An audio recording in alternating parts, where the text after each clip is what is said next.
Hold on one second. I just have to get the security guy to let me back into the studio.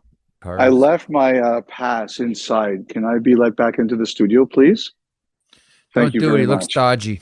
My friend on the phone says you shouldn't do it because I look dodgy. Shifty. Shifty, yeah. Oh, she says she has cameras on me, so it's not like a... Thank you very much. Much appreciated. The Winnipeg Jets are eliminated. The Vegas Golden Knights move on, and now the questions begin. Welcome to 32 Thoughts, the podcast, presented by GMC and the Canyon AT4X. Marek, Elliotte, and Friedman once again along with you. It is another CarCast edition of your favorite hockey podcast. Okay, so Winnipeg gets eliminated by the Vegas Golden Knights. 4-1 is the final. The Vegas Golden Knights will be the first team to advance to the second round of the Stanley Cup playoffs. Vegas wins in 5 games. It was an interesting game. Chandler Stevenson with a pair. He was outstanding. Mark Stone was great the entire series. He was great in Game 5 as well. We had a hand-passed missed stoppage challenge on a face-off involving Blake Wheeler. We had Connor Hellebuck pulled at 8:18.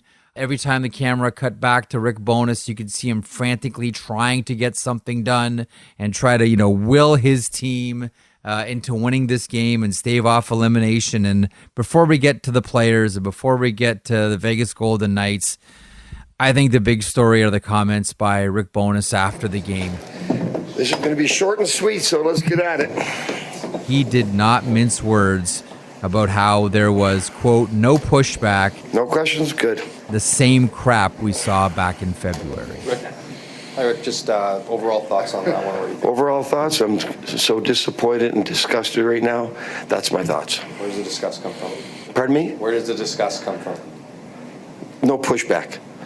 But it's the same crap we saw in February. It was. That's why so as soon as we were challenging for first place and teams were coming after us, we had no pushback. This series, we had no pushback. Their better players are so much better than ours, it's not even close. Feels like you've been holding these feelings on for a bit. Is it just out of tonight's game or finally wanting to release that? It started back in January and February.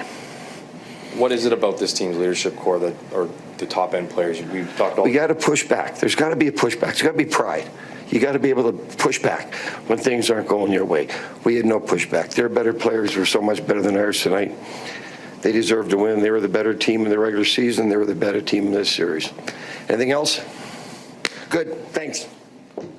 Like, just imagine, Jeff, Rick Bowness talks for a minute, unloads like that, and you have to get back on a flight together to go to Winnipeg. What is that flight? 4 hours? Like, could you imagine what that's going to be like after that outburst? Like, that's what I think about. Like, there have been times where I know, like, I've been out with Steph and I've said something that really upsets her. And when we're driving home, it's the longest drive ever. So I know that I'm going to get home and I'm going to hear it. At least this time it got said beforehand, but that's going to be an uncomfortable flight back to Manitoba. Every player on that team is going to know what Bowness said, and he's not going to care. He's going to want every player on that team to know what he had to say. Yeah. But the other thing that really pops into my head, Jeff, is that if there was any question that it meant the end of this particular core, I think that eliminates it. I think that ends the question, if there was any doubt. Mm-hmm. And I thought the Jets played really hard in Game 3 after losing Morrissey. I thought they played really hard in Game 4 after losing Scheifele. But the moment, as you said, the Golden Knights scored in the first minute of this one, they didn't have it. And an old school guy like Bowness, he won't tolerate that. Like, I use the phrase disheartened on television, but a guy like Bowness is going to sit there and say, you're in the playoffs. Even if you're going to lose, go down hard. Go down with the other team saying, even if we beat them in 5 games, I'm glad we don't have to see those guys anymore. They took a piece out of us. That's not happening after this series. That was a beatdown. But we talked about it, and everyone's going to talk about the same thing with the Jets here, Jeff, is what's going to happen. Wheeler's got one more year. Dubois got one more year. Scheifele's got one more year. The big one for me is Hellebuyck. I think that's the biggest decision that the Jets have to make. And to be honest, it's not just their decision. It's Hellebuck's decision too.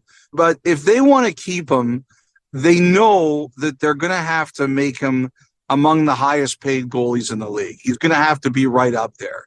Now, he didn't have a great playoff. Brossoit outdueled him, but they don't get to the playoffs without him. Like, he got them there and willed them there. He had a great year. He had a great season. Yes. But what Hellebuyck, I think, is going to say here is, okay, are we trying to win, or are we rebuilding or retooling? And if the answer is yes, we're doing that, what's the timeline here? Because if the answer is we're going to rebuild a bit, and to me, I'm always willing to listen, but I'm curious about how the Jets would feel they could contend immediately if they are changing all of these players. If it is a rebuild, I'm not sure Hellebuck's going to want any part of that. Yeah. So that, to me, is the number one decision that they have to make, is where they are with Hellebuyck and what the future is there. And I think every other decision flows from that one. And I think every other decision is secondary from that one. Well, then let's maybe talk about a couple of those secondary decisions as well, because there's Scheifele and Wheeler, as you mentioned. There's Pierre-Luc Dubois. Now, Scheifele and Wheeler are unrestricted free agents after next season, much like Connor Hellebuyck. Pierre-Luc Dubois, a restricted, albeit with arbitration rights, and we can all see where that one is heading. Yeah. Pierre-Luc Dubois, to me, is fascinating, Elliotte. I look at, the obvious target, which is, the Montreal Canadiens. Yeah. Although I'm led to believe that there are other teams that Pierre-Luc Dubois would also be interested in going to, but we can all recall what happened around the draft and the comments and, the indication that is the destination of choice for Pierre-Luc Dubois. And I look at Montreal and I say to myself, well, they've got 2 first-round draft picks this season. They have a whole bunch of young defensemen. If the Winnipeg Jets are indeed going to go the rebuild route, that would really move things along quickly here, Elliotte. It sure would. And Dubois had a very frustrating finish to the year. I mean, he was one of the Jets' best players who was still on the roster, and he had a very uneven playoff, to say the least. And he wasn't the only one. A few of those guys did. I think the other thing too, Jeff, is I think there are teams that would consider acquiring Dubois for a year if they thought a center might get them over the top next year. Now, I was told last year that there was a team that was interested in acquiring Dubois for 2 years. They said, even if he wants to go to Montreal, we'll take him for 2 years because we think we're close and we'll do it. Now, it never happened, but I wouldn't be surprised if there were teams thinking like that. Could it affect what the Jets get for him? Yes, but their leverage in this situation isn't necessarily great to begin with. I've had people say to me, it's simple. You trade Dubois to Montreal and you ask for Doc. I think if it was that simple, it would be done already. So I don't think it's that simple. But once you get to this point, the leverage flips to the player. And I think unless these players are willing to go somewhere where they're going to sign, I think you try to make the best deals you can. And I think that's what Winnipeg is going to do here. The one situation that's a little different is Wheeler. He's a little older. He's got a year left. I think the Jets and Wheeler looked into it last year. I just wonder if it's going to be at all easier with 1 year to go as opposed to 2 for everyone to find another spot here if that's what everybody wants. I think there are some teams, I think we wonder about, what's going to happen with Sean Couturier, for example, with the Philadelphia Flyers. What's going to happen with Patrice Bergeron, David Krejci with the Boston Bruins. This could be a really intriguing summer for those teams and potentially these players with the Winnipeg Jets. I thought Wheeler played pretty hard too, Jeff. And he did, and doesn't he fit the mold of those 2 teams that I just mentioned as well? I'll be honest with you, Elliotte. We're talking about all these players. I can't stop thinking about what Rick Bowness said and how he talked about his players. Normally at the end of a season, a coach will try to, at least shield some players, say, hey, these guys played hard. We gave it our best. The other team was a better team and we had injuries, et cetera, et cetera, et cetera. I'll be honest with you. Listening to what Rick Bowness had to say after the game, to me, sets up one of these. It's either these guys go or I go. And I know it's emotional. It's right away. And maybe he'll clarify this all on Friday morning. And what I was trying to say is XYZ. But there's something that's just different about this one. I mean, when you start using words like disgusted, it's really tough to go back to those same guys. Does it not feel like it's these guys go or I go for Rick Bowness? I don't think your theory is a bad one. I know at times this year, like, it was a hard year for him. He had COVID. He admitted that it really took a toll on him. I know that there have been some people who've kind of wondered, like, would he just say, you know what, it's just time for me. Yeah. He has grandkids now. Does he want to just say, you know what, I had my run. I'm going to enjoy my family. I know people have speculated that. At this point in time, I have no reason to believe that. He's got another year under contract. Like, Rick Bowness was a guy who thought he'd never get a chance to be a head coach again. Yeah. And he got it. He badly wanted it. Like, that's the one reason I'm saying I don't know that I see that happening. He badly wanted a second chance at being a head coach. He got it. I just don't know if it would be that easy for him, or that's something he'd want to do, is say, I'm going out now. But, I will say people have wondered about it. I just don't have any intel that it's actually something that's on the radar. The one thing that does happen, though, Jeff, is that, like, he's an old school guy, as we said. I bet you during a season, he won't think about it. Like, I think about Marv Levy. I remember I asked Marv Levy once about retiring, and he said, my position is, if you've got a day where you've retired, you're already retired, and you're going to start cutting corners. And I could see Rick Bowness being the kind of guy, especially the way he reacted after Game 5. Yeah. He's like, the idea of me thinking about retirement during a season, no chance. Who knows? We'll see where we go now. We'll see what he thinks about, what his family has to say. All I can say is that I know there have been times this year where people have wondered if, maybe at the end of the year he says, that's it. But I have no intel that says that's true.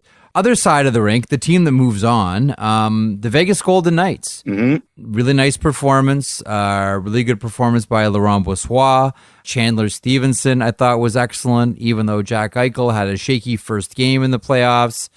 He got better as the series grew on. Listen, how many times can we talk about Mark Stone? He was great again in Game 5. Yeah. The blue line was a little bit nicked up as well, but this is a team that looks good. I know there are a couple of defensemen specifically that were out in Shea Theodore and Braden McNabb, but at the same time, this is a really good, deep team that's going to be a handful for whomever they face next. It's something you said last podcast I think is very important, is that they get the one short series, right? It's huge. It's huge. And I think you're so right. Like, they're going to be more rested than everybody else. And that's a big W for them. Pietrangelo, I thought, was one of the best players in the first round in any series. I thought the Golden Knights had a lot of players who had really good series at different times. Some of them were consistent. Others rose at certain points. Brossoit beat a guy who I thought should win the Vezina. There's not a lot to dislike. And, people can say the Jets were beaten up, which they were. But in the playoffs, you have to be ruthless. You can say, we don't care about excuses. We're ending your season. And the Golden Knights did that. And Braden McNabb is a guy who doesn't get a lot of attention. Yeah. I think he's a very important player for them. And the fact that they're going to be able to give him a few extra days of rest, yeah, I think that's huge. And we should mention that it doesn't snap his regular season streak. Oh, yeah. But Phil Kessel did not play a game for the first time since Halloween 2009. Yeah. And I had some people who texted me and they said, do you have a problem with that? And I said, no, I don't have a problem with that at all. You have to be ruthless with your decisions in the playoffs. Totally. It's all about winning. And if they don't think Kessel's one of their 12 best forwards, it is perfectly within the Golden Knights' right to do that.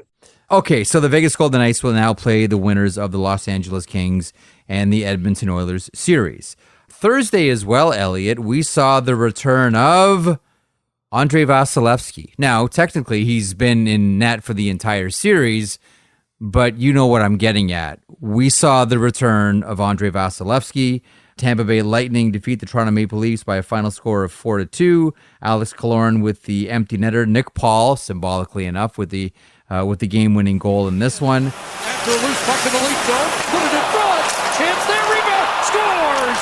The Lightning have a 2-goal lead, and it's the Game 7 hero from a year ago, Nick Paul.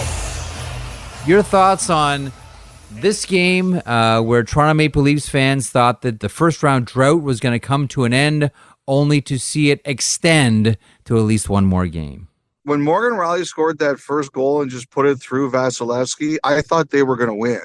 Even when Tampa Bay went down the ice right on the next shift and scored, I still thought Toronto was going to win. Like it turned out to be a huge goal in the game, obviously, but I thought Toronto took enough of Tampa Bay's counter punches in the 2 games in Florida that I thought they were going to be okay.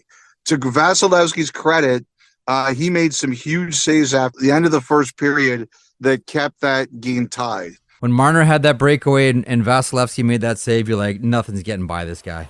Boy, looking for some open ice as he grimaces on the bench. There's the best save for Vasilevskiy, but just a smart play as Tavares with the bank pass right onto the tape in all alone, and about 3 feet off as Marner, as soon as that puck went, he knew he's going to get the opportunity, made sure he was onside, but this one here, Vasilevskiy in good position and didn't flinch at all.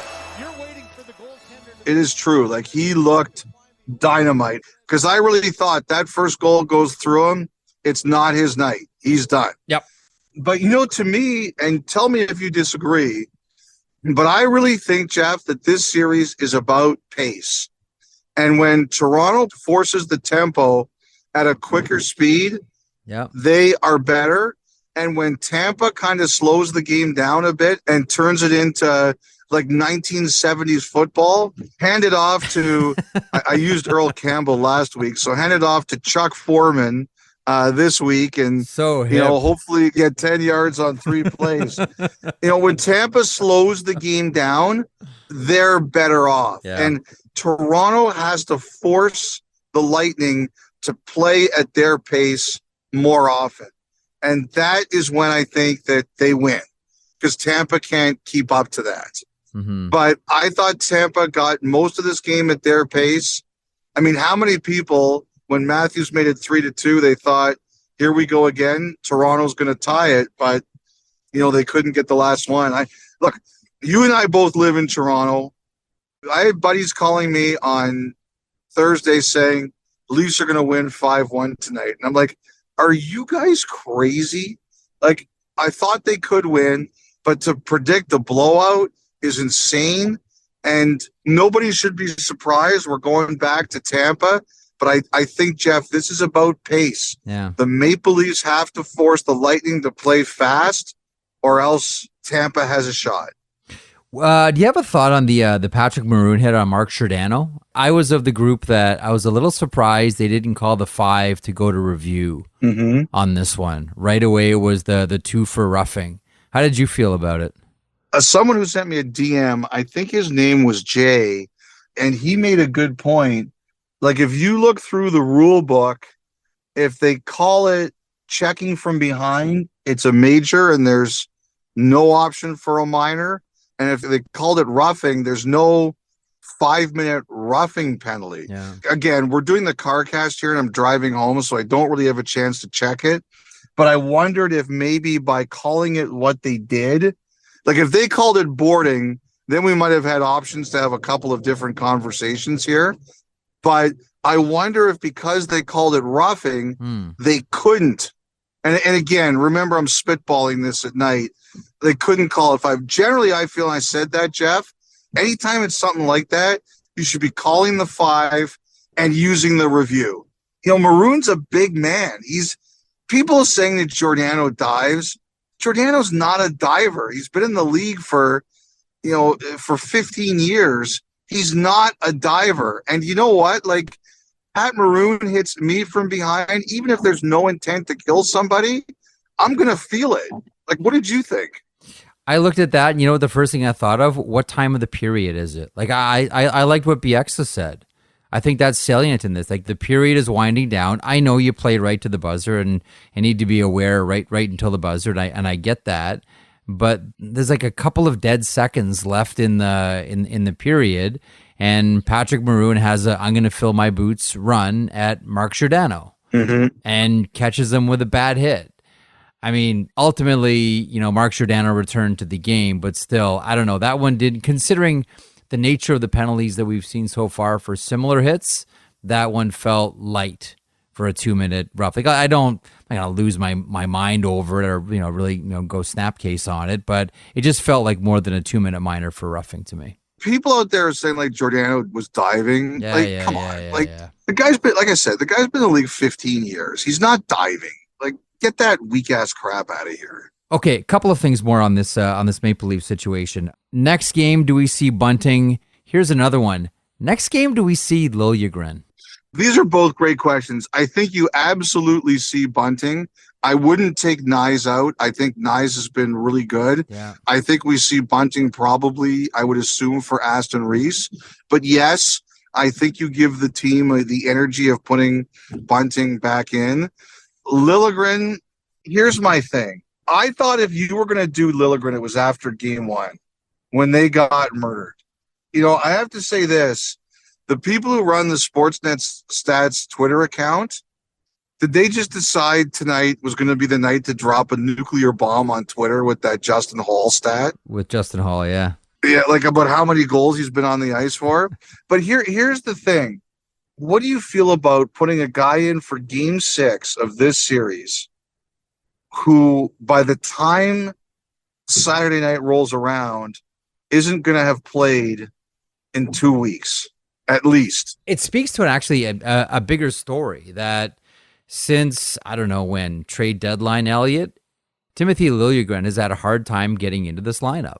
Jeff, I think that's going to be an end-of-year story. Like, I get it, but I'm saying to your point, like this isn't just about this series right now with Timothy Liljegren. I think it's a bigger story for Timothy Liljegren, and I think your point is a good one too. Yes. Like, you'd be putting a guy in cold. I just think that it winks at an even bigger story that we're looking at here with a first-round pick. But Timothy Liljegren isn't going to do that now. If he's upset, he's not going to say that now. Mm-hmm. What he can say is he can be professional and say, of course, I want to be in the lineup because I want to play. But I think you ask a very fair question, and that's going to be, where are we with him at the end of the season? One other thing, Jeff, I just want to mention at the end of the game, I wish I would have phrased something a little bit differently that I said on air. Like, there was a play at the end of the game where it looked like Nyes was high-sticked. And all of the angles we had, I think we had 3, didn't show it. It showed like the stick goes into his arm or under his arm or his armpit or his chest, but it doesn't conclusively show that the blade went up into his face. Like, it might have gone around his neck or his throat, but it doesn't go to where he grabs it. And I said, if it doesn't get him, that's not the reputation you want to get early in your career. You don't want that. And that's exactly what I meant to say. But one guy called me, and I got a very interesting phone call after the call. Someone texted me, former NCAA player. And he said, you have a sec? I said, absolutely. And he called me and he said, the thing you have to remember here is that Nyes, up until 2 weeks ago, was wearing a cage.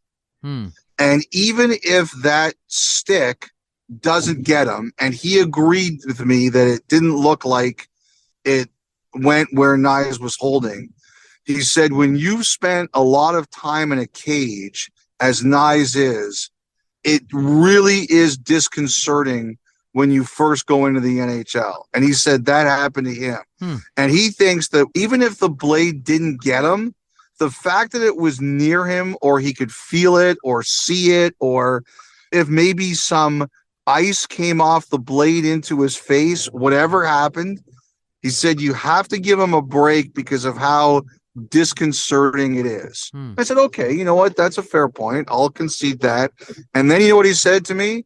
He said, the Leafs are going to win game 6 and Nyes is going to score the game-winning goal to break his Amalie Arena curse. So there you go. Very good. You don't even have to watch on Saturday night. Very good. That's a great way to hype a hockey night in Canada on Saturday. Well done, Elliotte. I'm sure our bosses will be thrilled about that. One more thing I want to ask you about this series, then I want to move on.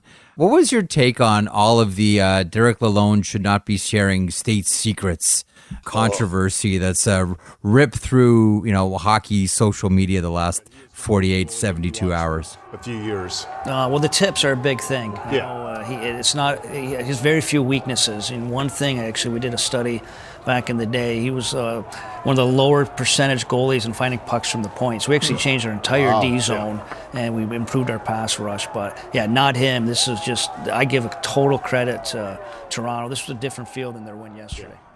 I have a lot of thoughts on this one. Number one is that, Jeff, I honestly believe that this would not be a controversy in any of the other major North American team sports. Like if this happened on an NFL broadcast or a Major League Baseball broadcast, or certainly an NBA broadcast inside the NBA, it would not be a controversy. And you have heard me say before on this show, particularly when it comes to the Inside the NBA, which I believe is the greatest studio show in the history of North American television. Like the double standard between the stuff that gets said on shows like that one and the reaction to stuff that gets said sometimes on our show, I think it's ridiculous. And I really feel strongly that all of us in hockey, and I'm not talking about just fans, I know people are passionate right now, and if it wasn't for the passion of those fans, we wouldn't have jobs. But I think sometimes everybody in the sport, people who in the league, people who work for teams, sometimes fans, sometimes media members at each other, we need to lighten up and we need to have more of a sense of humor. If we want to make our broadcast better, we have to stop getting upset about things as much as we do. Now, I'm not saying you shouldn't get upset about legitimate things, like if someone's wrong about something and they go off crazy and they're wrong, or God forbid a slur or anything like that. But something like this, the reaction in hockey is always greater than any other sport. And that's my opinion, but you won't get me to change it because I see it all the time. And that's what frustrated me about that is that was good TV. And instantly the reaction from a lot of people was, oh no, this is bad. And I don't think the majority of the viewing audience thinks that. But because there is a segment of noise that gets created, I think it freaks out people. I think it freaks out executives. And I think now, and I don't want to speak for everybody, I'm just saying this for myself, and people in the business can tell me if they agree or disagree. I think there's more fear in hockey of standing out on your own than there ever has been. I see it in people I work with. I see it in myself. I've talked to other people about it. And I think it hurts the broadcasts. And I think it affects those on the air, those behind the scenes, and those who make decisions about what happens when something occurs on the air. And I just wish we would all lighten up a little bit and save it for the stuff that really matters. And I'll tell you, Jeff, another thing that really bothered me about it was other media members saying it was wrong. And I'm not going to name anybody. And if they've got a problem, they can reach out to me. One of the things I hate most doing, and it really pains me when I do it, and I've really limited the amount of times I've done it. And I've done it, I think I've probably done it less than 5 times, is when somebody reports something and I have to dispute it. I know what it's like to put yourself out there with a report, and I don't like to attack other people or embarrass other people. I really try to stay away from it. I did it once last year, and the guy who I did it to was really pissed off at me, and I don't blame him for it. But it was a big thing he put out there, and I felt I had to do it, but I felt sick about it. I just don't understand why media members would have an issue with that, because all it does is it empowers people to use us against each other. Like, Jeff, we're a catty group. We fight with each other all the time. Like, I get it. Yeah. But I don't like when we're used by other people to fight against each other. I don't know. I think we should be encouraging. I think there's a lot of good hockey media out there. Do you like narrative? Yeah, there's good narrative out there. Do you like analytic work? Yeah, I think there's good analytic work out there. Like, I think there's a lot of really good hockey work out there. And I'm not perfect, but I want to be as encouraging as I can. And I have to tell you, it bothered me because for 2 weeks, Derek Lalonde's my teammate, and I didn't like seeing my teammate be put through that. And it just bothered me because I think his work has been very creative. I think he's brought a new insight into our show, and I think he's been very good for our show. And when he leaves, because he's got to go to the Worlds, I want more coaches and people to say, you know what, I'd like to do that. And I want the viewers to say, you know what, that was really good and that was really different. And if that's what's going to happen when he tries something different, then less people are going to do it. And I don't think that's good for us. I don't think it's good for the viewer. I don't think it's good for the NHL. That's why I think Biz is really important. I think the stuff he does, he's moving a line. I really support it. I think Bieksa is moving a line. I really support it. Not everyone's going to be happy with this take, and I respect those opinions, but I just think there's less dumpster fires around broadcasts and other sports than there are in hockey. And I think part of it is because I just think we need to lighten up a bit when it comes about broadcasting. That's all. You can tell me what you think. I'm sorry for the rant. No, actually, I'm not sorry for the rant. This is my podcast, but I'm sorry for wasting about 6 minutes of your life. I'm not going to disagree with any of that. I think that's all well stated and well said. Let's hit a pause, come back and talk about the Rangers Devils. Listen to the 32 Thoughts podcast ad-free on Amazon Music, included with Prime.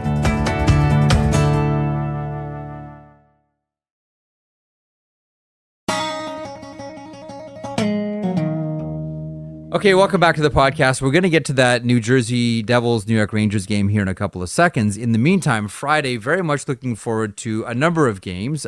Game 6 between the Bruins and the Panthers, Game 6 between the Carolina Hurricanes and the New York Islanders, and also Game 6 between the Avalanche and Kraken. We'll get to them later. And the Minnesota Wild and the Dallas Stars. And last podcast, Elliotte, you had some advice, I believe, for Peter DeBoer, head coach of the Dallas Stars. You know, like, I'm not as good a coach as Peter DeBoer, but, I'm going to give him some advice. I'm going to give him some advice. I'm going to give him some advice. Tell your guys to stop giving up breakaways. Like, you might just want to cut this out. Hey, Elliotte, this is Pete DeBoer in Dallas. Really appreciate the coaching advice, but I think you should stay in your lane and stick to the media. Talk soon.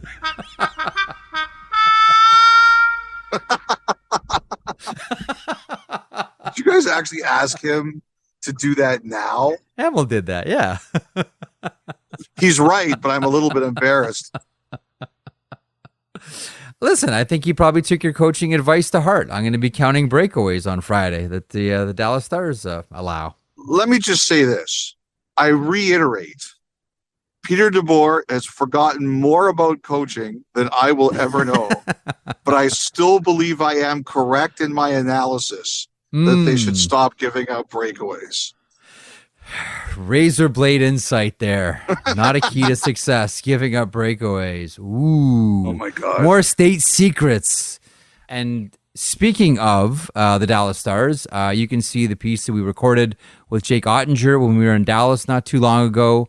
That will both be on the broadcast and available at our Sportsnet YouTube channel. So watch for that on Friday. So you were drafted in the first round. They'd already taken Heiskanen. And that was a situation where Dallas traded up to get you. And the story that I was told was Philadelphia was waiting. And you weren't going to get past Philadelphia. And that's why Dallas jumped and moved up and made the trade with the Blackhawks. Draft was in Chicago, as you know. Made the trade with the Blackhawks. They moved down. And Dallas got their goaltender. What do you remember from that first round?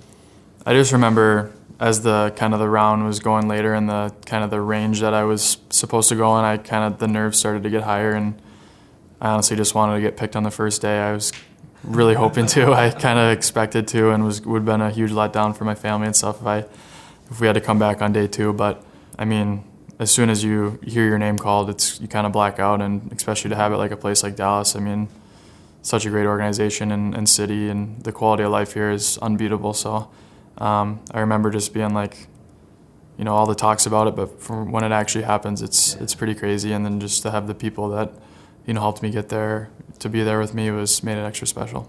Did you know it was going to be Dallas? I thought it was going to be Chicago, honestly, before they traded it. I had a great relationship with their minor league goalie coach, and he and I kind of went back and forth. And I mean, he was saying, I'm going to do everything I can to have us pick you. And but when Dallas traded up for me, I mean, felt like a perfect spot. Okay, Elliotte, too fast all night long. The New Jersey Devils beat the New York Rangers. 4-0 is the final score. Eric Holla, and I know you love his nickname. Well, empty net. The Devils score! Eric Holla with Shesterkin out. Hall of Famer. And it's 4-0. There you go. I was waiting for you. Left me hanging out there with a pair of goals. Andre Palat, who becomes the second Czech-born player to score 50 playoff goals. Jaromir Jagr, the only other one. Empty netter, the final tally in the Devils game 4. We know off the face-off, a turnover, and the Devils score, and it's Andre Palat who fires one off of Shesterkin. It rolls over his shoulder and in. 4-0 is the final score, and as I mentioned off the top, the Devils' defense was really good. The goaltender, again, was really good. But to me, the story of this game was New Jersey just looked so frickin' fast, Elliotte, and the Rangers had no answers. And much like we talked about last podcast with these two teams, we're left saying, what is going on with Mika Zibanejad and Artemi Panarin? I think no one scored, but these two really stand out now. Look, Jeff, I'm going to concede to this one, to you on this one more, because obviously I'm watching the Toronto game more than I'm watching the Ranger game. But every time I looked up, the Rangers were on their heels. They were. They get that ridiculous fluke goal to start the game, the Devils do. And all of a sudden, the arena's going bananas, and you could see it. Like, the moment that puck went in, basically that game was over. The Devils just said, this is our night, and we're going. There was a really interesting moment in this one where Igor Shesterkin, and he heard the Igor chants once again at the Prudential Center. Very nice.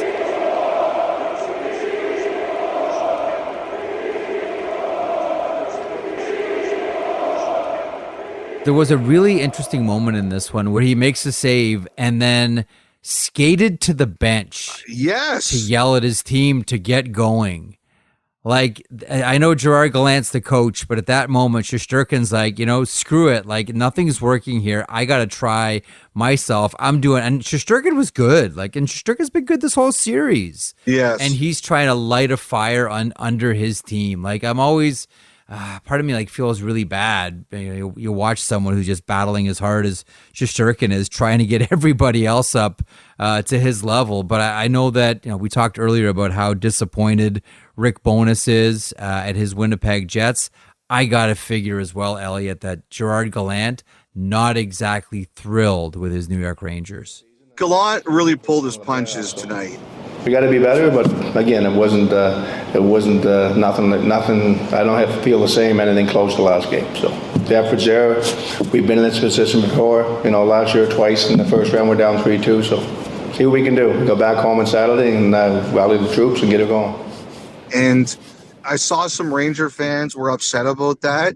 You can't do that twice in a row when you're trying to save your series. Yeah. He did what he did after game 4. He called them out. You can't call them out again. when your team is fragile, and the Rangers are fragile right now, this is where, whether the fans like it or not, you have to pull out the velvet gloves. You can't do that again, and I completely understand why Gallant, the tough guy of all tough guys, didn't do it this time. This series changed in Game 3. They put Schmid in goal. He won the game, and the Devils started to say, hey, we can win with this guy. And you know what I think the other thing I thought was really big in game number 4, Jeff? Kevin Ball. Yeah. Kevin Ball. Big Kevin Ball. Well, Kevin, I know you're humble. I know you don't want me to talk about it, but 2 big hits there. I'm not going to call you the wrecking ball yet. But, Kevin, is that a bump up? You had a good chance to score. You're handling the puck. Now do you feel like I could also throw some big checks when I have to? Yeah, of course, and that's a big part of my game, so I need to obviously step that part up, so I just got to keep that rolling. Yeah, and you accepted the challenge from Goodrow. I don't know if you've done much fighting in your career. What was it like down in the AHL? I know juniors, you're not going to drop the gloves, but do you have that a little bit in your arsenal, or it was just like, hey, I got to go? Oh no, I can fight. I've done it my whole career, juniors, AHL, so I'm happy to accept the challenge. Like, there's 2 things that fires up a crowd: the goal, like the first one that Palat scored, but also, like, especially a crowd like Jerseys, when they're playing for the Rangers, they're like, we're out for blood. When Kevin Ball is running over guys 3 times in a row, or however much it was. Here's Meyer, though, pouncing on a loose puck for Ball. Oh, he throws a big shoulder hit on Barclay Goodrow. Goodrow came up on the young defenseman, and Ball just banged him. It stuck out his butt, knocked him flying. Oh, another big hit far side by Ball. Hip check on Jimmy Vesey, and the crowd loves it. That building is going bananas. 2 of their favorite defensemen of all time are Ken Danico and Scott Stevens. This should surprise nobody. Yes. This should surprise nobody at all. It energizes your crowd. Now, now you're really going. And Ball had a couple of shifts there where I was like, well, this guy's making a difference. And good on him. People forget he was part of the Taylor Hall deal. Yep. I remember when he was traded, there were some guys said to me, well, you can't teach size, but I don't know if this guy's a player. On Thursday night, I saw this guy making a difference in a huge playoff game. Yep. I think swagger matters, and that's why Jack Hughes is so important, aside from the fact that he's a great player. But they were losing this series, and Hughes still had the swagger, and now everybody on that team is caught up with him. If they had any doubt they could win after game 2, it's over, and now they think they're going to win. And like that Ranger team, they are reeling. They are in trouble. And with that, let's rewind to the Wednesday night games. We got a couple of them here. We'll finish up the podcast on the Florida Panthers and the Boston Bruins. We thought Boston Game 5 was going to end this thing. They're going back home. They had just beaten the Florida Panthers twice in Sunrise. And Anthony Duclair scores the first goal on a really bad giveaway by Tyler Bertuzzi. Boards far side of the ice. Bertuzzi able to get there first. Turnover in front for Hagee on the doorstep. Ran out of room. Throws it to the blue paint club net. They score. Anthony Duclair out in front. And the Panthers strike first. 11:34 to go in the first. It's 1-0. Anthony Duclair crashing the net after the Bruins had turned it over in their own end. Brad Marchand ties it. And then it's a nip and tuck game all the way through. Goes to overtime, and Matthew Tkachuk becomes the overtime hero. As Tkachuk wins it, 6:05 into overtime, and the Panthers take it 4-3. Well, Linus Ullmark hasn't had a whole lot to do. Shots are 47-25. He's out to handle the puck, and he's usually very good. But this one, he just feathers it instead of firing it. Another point for Verhaeghe, I think, who's the man who intercepted in the corner. Boy, oh boy. The Panthers are on cloud 9 because they're going to head home and host a game Friday in Sunrise. In the process, Carter Verhaeghe with 3 assists, and he's been really good. But this was a game that was all about Sergei Bobrovsky. I know a lot of this series has been about Matthew Tkachuk, and he was the overtime hero. And Paul Maurice spoke glowingly about how he had the patience to hold on to that overtime puck and not just try to jam it in. Held on to the puck, found the shot, took it, and salted it away.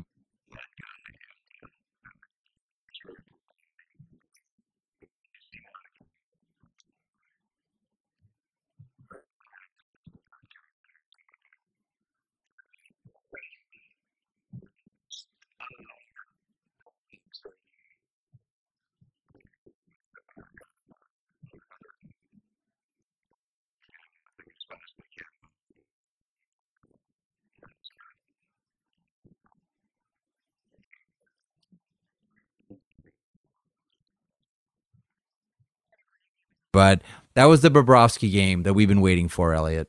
Yes, it was. And I wasn't sure it was the right idea to start him. Boy, was I wrong about that. That save at the end of regulation, the weird breakaway out of nowhere. Stalemate. Marchand breaks it clear. 2-1. A save by Bobrovsky. Sudden death. Here we come. Wow. Wow, what an opportunity. 4 seconds left. I mean, just like an incredible save. People were saying, does Boston feel the pressure? I don't think Boston feels pressure at all. I just think they're too smart. They're too mature.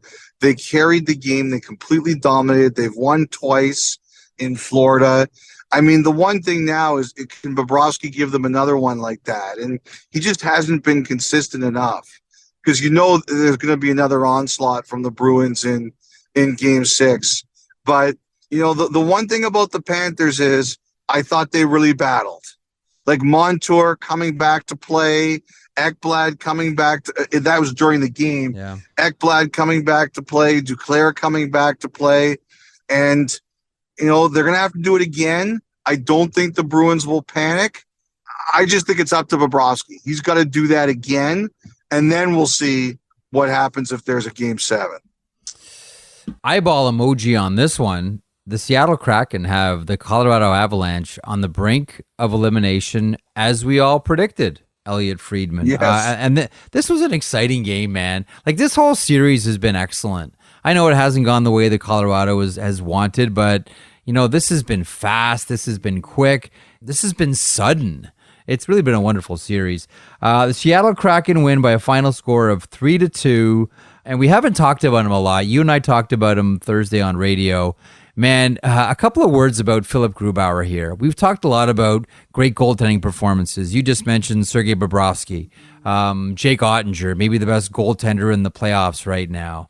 Man, Philip Grubauer has not gotten the accolades that he deserves in this series, and probably in the season as well. Grubauer has been excellent for this team and was on full display on Wednesday night. There's no goalie in the playoffs who has elevated himself higher than the regular season than Grubauer has. No one. Like, he is at another level here, and that is what you need to do. I mean, look, like, the one that got Colorado within a goal late in the third period on Wednesday night, it hit two people and it went in. Yeah. And that's the way they're beating him now. I mean, that Karche was just a fantastic story about how his parents got there just in time to see him score. Throws it in front. Karche scores! Welcome to the National, Ty Karche.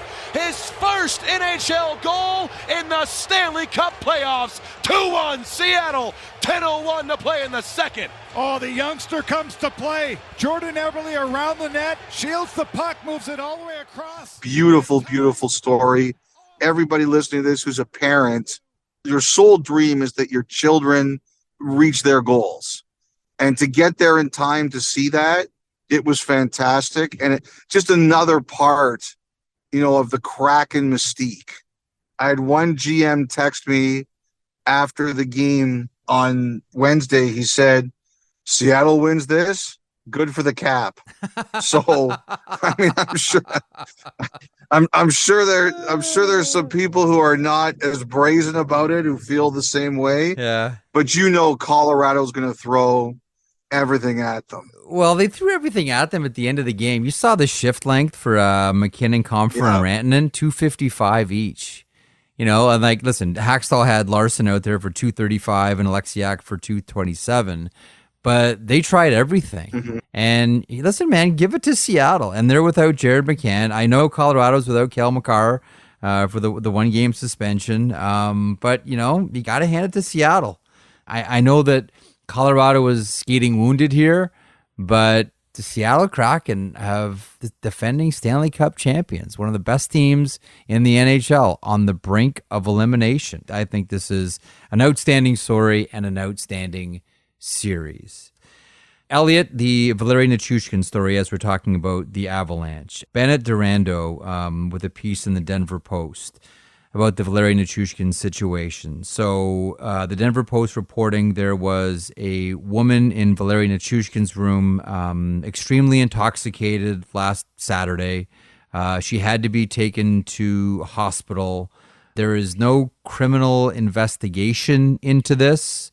The Colorado Avalanche wouldn't confirm whether this incident was related to Nichushkin's absence from the team. However, that's the latest reporting on the situation as it unfolds with Valeri Nichushkin. Like, I don't like to guess on things like this. You know, the one thing I will say is people were warning, like, just be careful what you say about this prior to this story, because they said it wasn't a case that was really clear as to what exactly involved Nichushkin.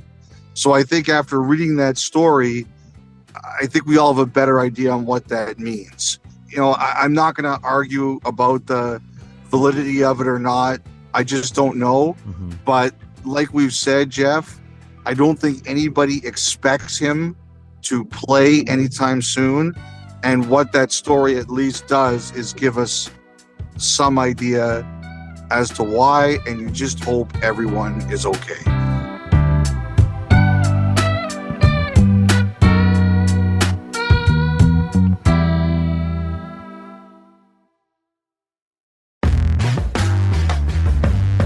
Okay, so Elliotte, last podcast we talked about the Carolina Hurricanes and the Islanders, so we'll bracket that until the next podcast, and ditto for the Edmonton Oilers Los Angeles Kings series. And boy, is that a huge game on Saturday. Those two teams going head-to-head. The late game on Hockey Night in Canada. Game 6, the venue shifts to Crypto.com. The Edmonton Oilers looking to close out against the Los Angeles Kings. Couple of things just want to keep an eye on. You know, Flames, sounds like they might start to do some GM interviews maybe over the next week or so. I think they're going to get closer to doing some actual conversations here. But one of the names I'm kind of wondering about here is Mark Hunter from the London Knights. That's a name I could see potentially having a conversation with the organization. If not, I'm so careful about terms now, conversation, interview, like you get caught on semantics so much. Yep. It's not worth the aggravation, but I think he could be a name of interest. You know, another name I wanted to mention for you, we're talking about potential coaches for Anaheim. Yeah. You know who I kind of wonder about for that is a guy like Mark Savard.